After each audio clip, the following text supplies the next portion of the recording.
То есть, да, я сделаю свой выбор, я окажу помощь одному и другому, но если это приведет к тяжелым последствиям, мой выбор может оказаться неверным.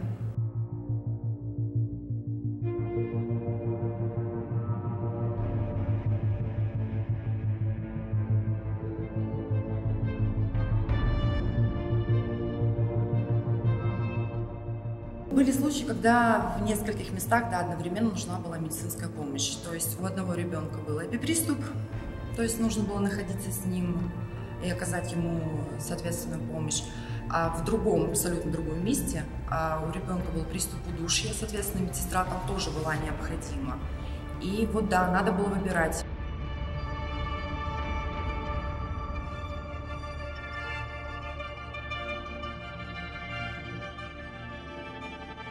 Теперь круглые сутки младшие медсестры работают 1 человек на 21 проживающих. Чем это чревато? Если младшая медсестра моет в ванной одного человека, 20 человек, одни в помещении, люди с тяжелыми, страшными психическими расстройствами, с агрессией, с самоагрессией, находятся друг с дружкой без присмотра. Врачи говорят, выбирайте одного и спасайте его одного, всех не спасти.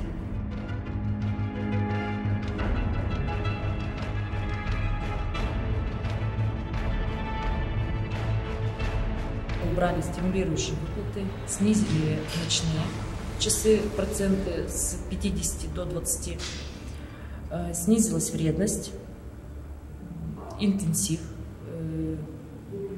10%.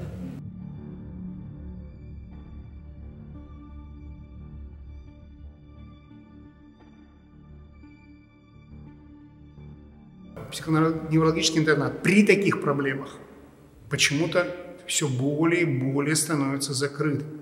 Ситуация очень сложная, и при этом, при всем, нас поражает, насколько закрыт Министерство труда Республики Коми. При открытости Министерства труда Российской Федерации, которое готово предоставить возможность общественности взглянуть и помочь исправить ситуацию в психоневрологических интернатах, увы, Министерство труда Республики Коми почему-то закрывается.